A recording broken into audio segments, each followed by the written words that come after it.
Mister Dev. Yeah, I'm Dev. Hello. நீங்க பாண்டியன் தானே? யா, பாண்டியன். சொல்லுங்க சார். மாதவியை பத்தி உங்களுக்கு என்ன தெரியணும்? ஒரு விஷயம், தீனாவை பத்தி உங்களுக்கு தெரிஞ்சிருக்கும்.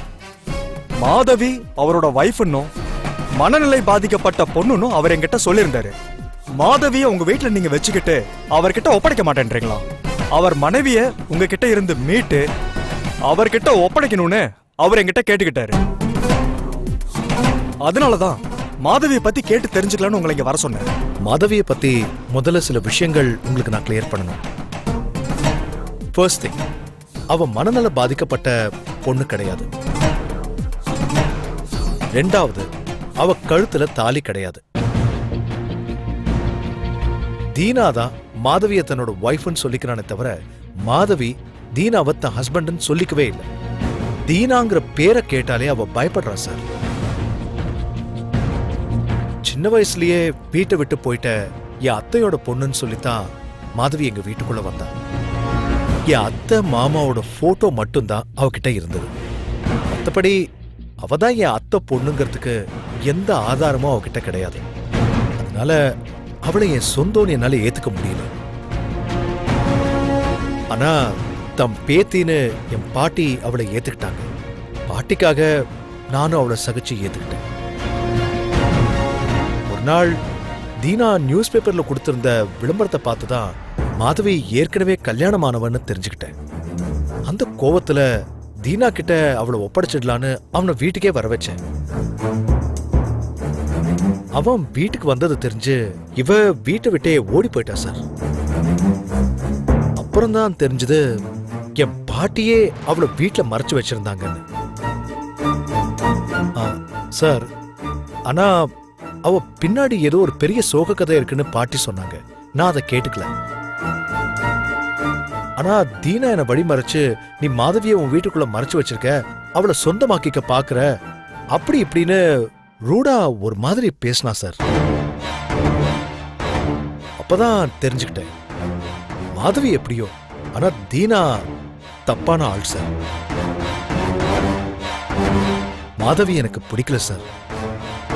அவ எங்களுக்கு சொந்தம்னு நம்ப முடியல.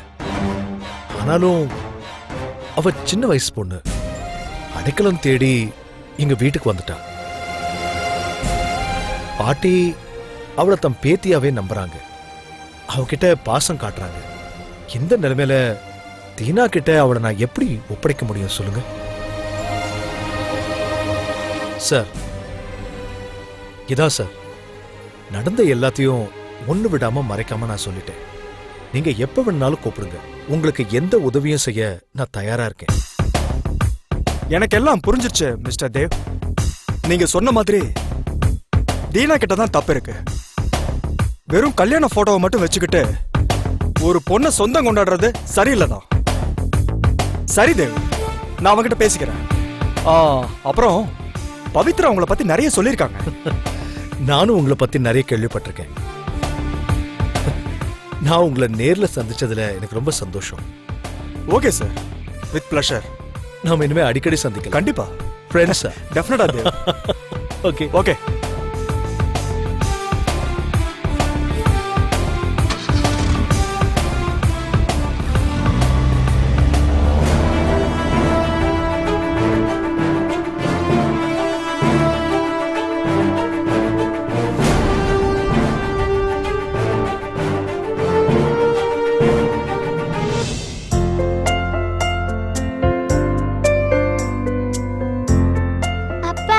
எனக்கு மேத்ஸ் சொல்லி தரீங்களா? அப்பா ஒரு டீ சாப்பிட்டு எனர்ஜியை ஏத்திட்டு சொல்லி தரேன். படி. ஹாய் செல்லம், ஒன் மோர் டீ ப்ளீஸ். என்னது? ஒன் மோர் டீயா? யா. இப்பதானே கொடுத்த. இப்போவா? அது குடிச்சு 1 மணி நேரம் ஆச்சு தெரியுமா? அம்முக்கு பாடம் சொல்லி தரணும்ல. அடுப்பு பிஸியா இருக்கு, கொஞ்ச நேரம் ஆகும்.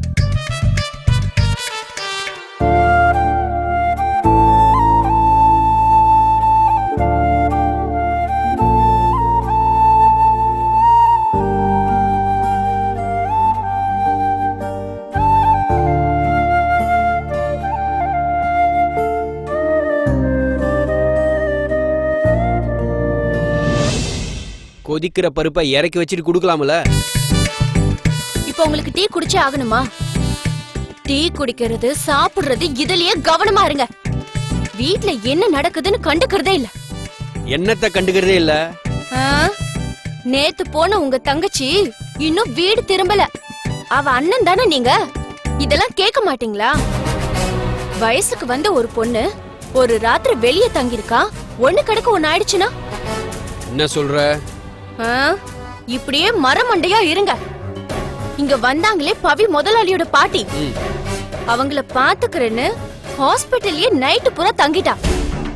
அவ முதலாளியும் அங்கேயே தங்கிருப்பாருல. அவருக்கும் சின்ன வயசு, கல்யாணம் ஆகாதவரு. என்னதான் சண்டை போட்டுக்கிட்டாலும் பஞ்சம் நெருப்பு பக்கத்துல இருந்தா பத்திக்க தானே செய்யும். ஏய், என் தங்கச்சி தண்ணில முக்குன பஞ்சு மாதிரிடி. அவ்வளவு சுலபத்துல பத்திக்க மாட்டாடி, புரியுதா? நீ சொல்ற மாதிரி இருந்தா அவ யாரையாவது லவ் பண்ணி எப்பயோ கல்யாணம் பண்ணிட்டு போயிருப்பா. இப்ப உனக்கு என்ன? அப்படி இப்படின்னு அவளுக்கு கல்யாணம் ஆகக்கூடாது, அவ்வளவுதானே? நடக்க போறத நீயோ நானோ தடுக்கவே முடியாது. என் தங்கச்சி பத்தி தப்பா பேசுற வேலை வச்சுக்காத. ஓ, இன்னைக்கு என்ன காத்து அந்த பக்கம் அடிக்குது? டீ கேட்டீங்களே, மறந்துட்டீங்களா? Tea cancel. என்னங்க நில்லுங்க.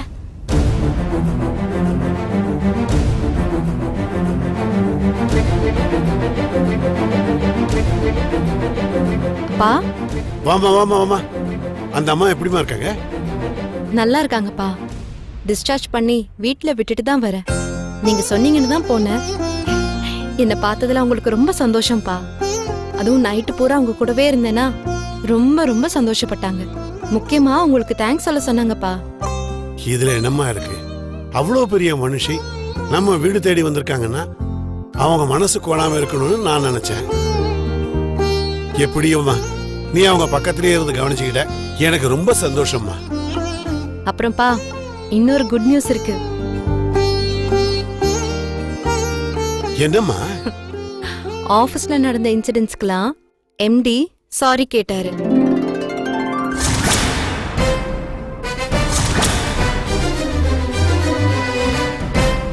நான் மறுபடியும் வேலையில ஜாயின் பண்ணணுமா?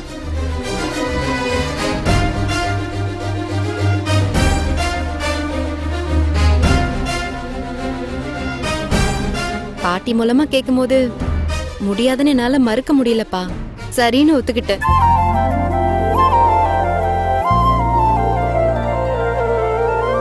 அதுவும் ஜிஎம் போஸ்டிங்கோட சம்பளத்தையும் கூட்டி தரேன்னு சொல்லிருக்காங்க.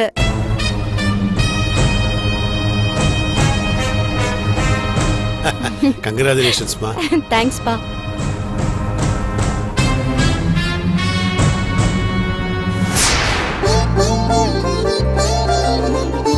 பவித்ரா, கங்க்ராட்ஸ். உனக்கு வேலை கிடைச்சிருச்சு. பதவி உயர்வு, சம்பள உயர்வு.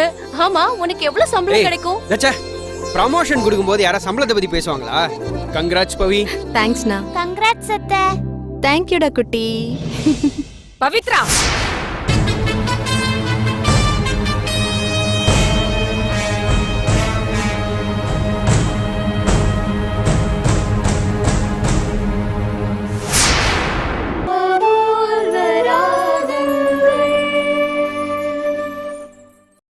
பவித்ரா,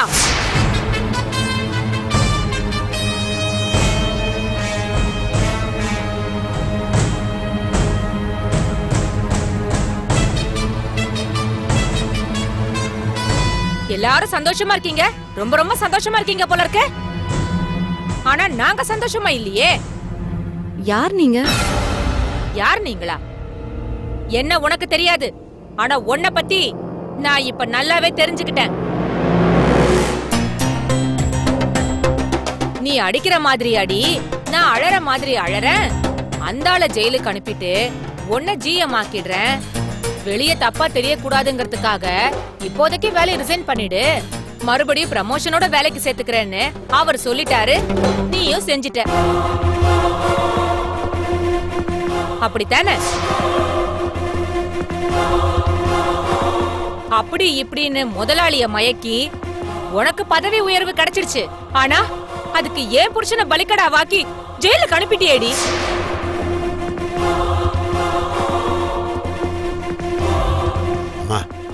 யாருமா இவங்க? எக்ஸ் ஜிஎம் மானசனோட வைஃப் பா.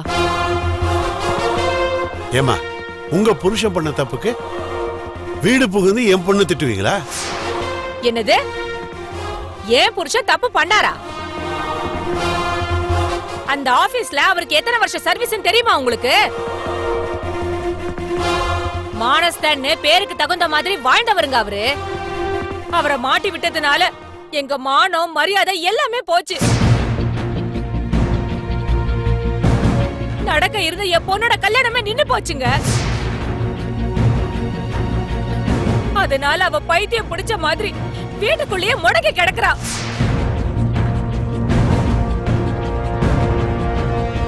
அமோகமா தன் புருஷன் வீட்டுக்கு போக வேண்டிய பொண்ணு தன்னோட வாழ்க்கையை தொலைச்சிட்டு நிக்கிறாங்க.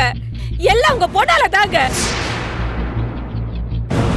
என்ன பார்த்து எல்லாரும் திருடம் பொண்டாட்டி திருட்டு குடும்பம்ன்றாங்க. வெளியில தலை காட்ட முடியலங்க. வீட்டு ஓனரு குடியிருக்கிற வீட்டை காலி பண்ண சொல்றாரு. வேற வீடு பார்த்துட்டு போலானா யாரும் வீடு தர மாட்டேங்கிறாங்க. ஆக மொத்தத்துல உங்க பொண்ணால என் குடும்பமே குட்டிச்சவரா போயிடுச்சு. உங்க பொண்ணு நல்லா இருப்பாளாங்க? நல்லாவே இருக்க மாட்டான். ஏய், மரியாதையா பேசுமா. அப்பா நீங்க இருங்கப்பா, நான் பேசிக்கிறேன். அம்மா, நீங்க பேசுறத பார்த்தா என்னமோ உங்க புருஷன் தப்பே பண்ணல, எல்லா தப்பையும் நான் பண்ண மாதிரி இருக்கு. கம்பெனி ரகசியத்தை கமிஷன் வாங்கி வித்துட்டு மாட்டிக்கிட்டதும் தெரியாம பண்ணிட்டேன், மன்னிச்சுக்கோங்கன்னு கெஞ்சினது உங்க புருஷன் தான். தப்பெல்லாம் அவர் பண்ணிட்டு அந்த பழி ஏன் மேல வர மாதிரி பாத்துக்கிட்டாரு. அதோட எல்லாத்தையும் வேடிக்கை பார்த்துக்கிட்டு கமுக்கமாவும் இருந்தாரு. செய்யாத தப்புக்கு பழிய நான் சுமக்கணுமா? தப்பு நான் செய்யலன்னு நிரூபிக்க வேண்டிய கட்டாயத்துல இருந்தேன் தெரியுமா உங்களுக்கு? அதையும் நான் நிரூபிச்சேன். உங்க புருஷன் இப்ப மாட்டிக்கிட்டாரு, அதுக்கு இங்க வந்து உங்க இஷ்டத்துக்கு பேசுவீங்களா? என்னமோ என்ன சபிக்கிறீங்க? ஆமாமா, பாதிக்கப்பட்டவங்க நாங்க தானே, உன்னை சபிக்காம. ஏமா, இந்த காலத்துல யாருமா தப்பு பண்ணல? யாருமா கமிஷன் வாங்கல? உங்களுக்கு விஷயம் தெரிஞ்சு போச்சுன்னா என்ன பண்ணிருக்கணும்? எங்க அப்பாவை தனியா கூப்பிட்டு பேசிருக்கணும். உனக்கு என்ன சேரணுமோ அதை அவர் கொடுத்துருப்பாரு தானே. ஏய், என்ன பேசுற நீ? உங்க அப்பா ஒரு துரோகத்தை செய்வாரு, அதுக்கு என்னையும் கூட்டாளியாக சொல்வியா? எல்லாரும் கமிஷன் வாங்கினா நானும் வாங்கணுமா? உங்க அப்பா ஃப்ராடா இருந்தா நானும் ஃப்ராடா இருக்கணுமா? நல்ல அப்பா, அப்பனுக்கேத்த புள்ள. என்ன வேணா சொல்லிக்கோ, எங்க அப்பாவை ஜெயிலுக்கு அமிச்சவ நீ, உன்னை நான் சும்மாவே விட மாட்டேன். ஏய், என்னடா பண்ணுவ? என்ன பண்ணுவ? உங்க அப்பா என்ன வேணா செஞ்சுட்டு போவான். இங்க வந்து என் தங்கச்சியை வாப்போன்னு மரியாதைலாம் பேசிட்டு இருக்க. என்ன நினைச்சிட்டு இருக்க? இதுக்கு மேல ஒரு வார்த்தை இங்க நின்னு பேசுனீங்க பின்னிடுவேன். பின்னி கிளம்புங்க இங்க இருந்து. போறையா போறோம். உன் தங்கச்சி பண்ண காரியத்துக்கு அதுக்குண்டான பலனை அனுபவிப்பா. அத சொல்லிட்டு போல தான் வந்தோம். உன்னால ஆனத பாத்துக்கோ, முதல்ல இடத்த காலி பண்ணு. ஏய், உங்க வீட்ல நான் உன்ன குடுத்தன பண்ண வரலடி. எங்க எல்லார் வயிறு பத்திக்கிட்டு எரியுதுடி. எங்களை என் இடத்த காலி பண்ண சொல்ற? உன்னை காலி பண்ணாம விட மாட்டேன்டி. நீ எல்லாம் நல்லாவே இருக்க மாட்ட. நீ மட்டுமா? உங்க எல்லாரையும் நான் சும்மாவே விட மாட்டேன்டி. உங்க குடும்பத்தையே நடுத்தருக்கு கொண்டு வராம விட மாட்டேன். உங்க மானம் மரியாதை எல்லாத்தையும் இழந்து இந்த வீட்டை விட்டு, ஏன் இந்த ஊரை விட்டு காலி பண்ண வைக்கிறனா இல்லையான்னு பாரு.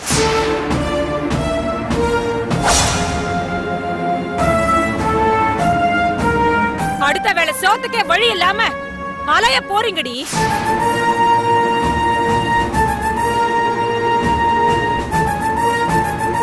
என் வயிறு எரிச்சு சொல்றேன்டி, நீங்க யாரும் நல்லாவே இருக்க மாட்டீங்க.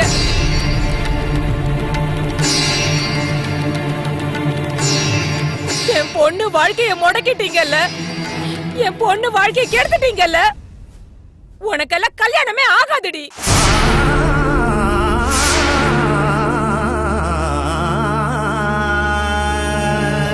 ஏய் பவித்ரா, உன்னை நான் பழித்துக்காம விட மாட்டேன்டி. வாமா போலாம். என்னம்மா உலகம் இது? தப்ப அவங்க பண்ணிட்டு பழிய உண்மையில போடுவாங்களாம், நம்மள சபிப்பாங்களாம். ஆமாடி, உனக்கு ஒரு கல்யாணத்தை பண்ணி பாத்திர மாட்டோமான்னு உசுர கையில புடிச்சுக்கிட்டு இருக்கம்மா. ச்சே, அந்த அம்மா எப்படி சபிச்சுட்டு போறா? ஆனா பவித்ரா, நீ நெருப்புமா, எல்லா கெட்டதுகளையும் சுட்டரிக்கிற நெருப்புமா. இவங்க சாபம் எல்லாம் உன்னை என்னமா பண்ணும்? ஒன்னும் பண்ணாதுமா. ஆமா பவி, எல்லாம் போச்சேங்கிற ஆத்திரத்துல அந்த அம்மா பேசிட்டு போறாங்க. நீ எதுக்கும் கவலைப்படாத. நீ இப்ப போய் ரெடி ஆகுமா.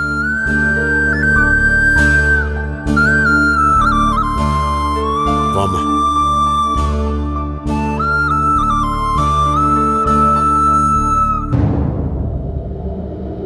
என்னங்க அந்த அம்மா இப்படி சாபம் விட்டுட்டு போறாங்க?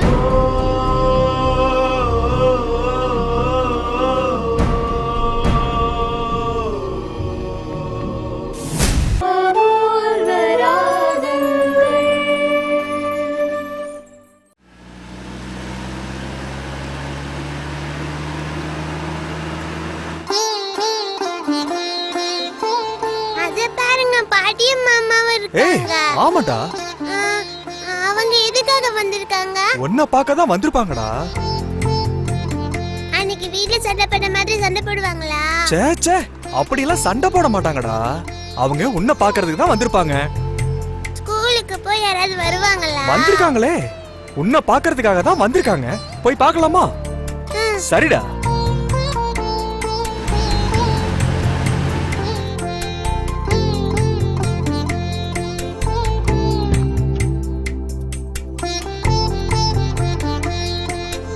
நிஷா குட்டி, பாட்டி எப்படிடா இருக்க? மாமா நிஷா குட்டி, எப்படி இருக்கீங்க?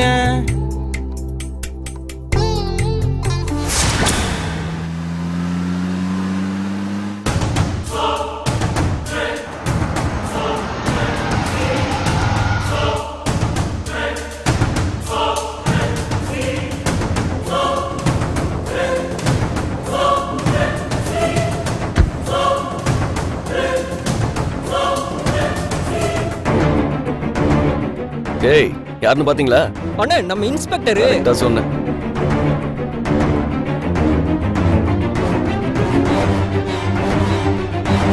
ஆனா டேய், ஒருவேளை அந்த பொண்ணு அவரோட குழந்தையோ? அப்படிதான் நினைக்கிறேன்.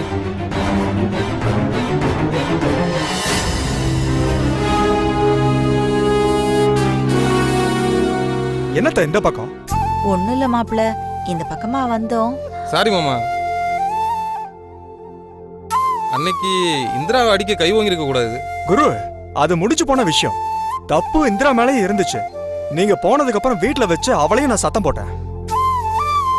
இதுக்காக இங்க வந்து நின்னுட்டு இருக்கீங்க? இல்ல மாப்பிள, குழந்தைய பார்க்க உங்க வீட்டுக்கு வர முடியாதுன்னு ஆயிடுச்சு. பேத்திய பார்க்காம எப்படி இருக்க போறோமோன்னு புலம்பிக்கிட்டே இருந்தேன். நேத்து கனவுல என் பொண்ணு ஜோதி வந்தா மாப்பிள. இனிமே உன் பேத்திய பார்க்க போக மாட்டியான்னு என்கிட்ட கேட்டு அழுதா. அப்படியே எனக்கு தூக்கி வாரி போட்டுடுச்சு மாப்பிள. அதுக்கப்புறம் தூக்கமே வரல. அதான் விடிஞ்சதும் குழந்தைய பார்த்தே ஆகணும்னு சொல்லி இவனை கூட்டிட்டு வந்தேன். அத்த, அன்னைக்கு ஏதோ அப்படி நடந்து போச்சு. அதுக்காக வீட்டுக்கு வராம இருப்பீங்களா? நீங்க உங்க பொண்ணை கொடுத்த வீடு அத்த. நீங்க எப்ப வேணா வரலாம், எப்ப வேணாலும் வந்து பேத்திய பார்க்கலாம். நீங்க மனசாரத்தான் சொல்றீங்க. அந்த மனசு உங்க அம்மாவுக்கோ தங்கச்சிக்கோ இல்லையே மாப்பிள. நாங்க என்ன பண்றது மாப்பிள? அண்ணி தேவ் வீட்டுல இருக்கிறதா போன் பண்ணி சொன்னீங்களே, இவரு தேவ் வீட்டுக்கு போயிருப்பாரா? போனாரா இல்லையான்னு இப்ப கேட்டுருவோம். அத்த, நிஷாவுக்கு ஸ்கூலுக்கு டைம் ஆயிடுச்சு. அவளை ஸ்கூல்ல கொண்டு போய் விடணும். சரிங்க நீங்க மாப்பிள. கிளம்புங்க. நாங்க போயிட்டு எப்ப வேணாலும் வீட்டுக்கு வாங்க. ம். சரிங்களா? வாடா சொல்லலாம். அண்ணா, அதை கொடுங்க. போலாமா? போலாம். போலாமாடா? பாய் சொல்டா குட்டி. பாய் பாட்டி, பாய் மாமா. பாய். சரி வரேன். போலாண்டா.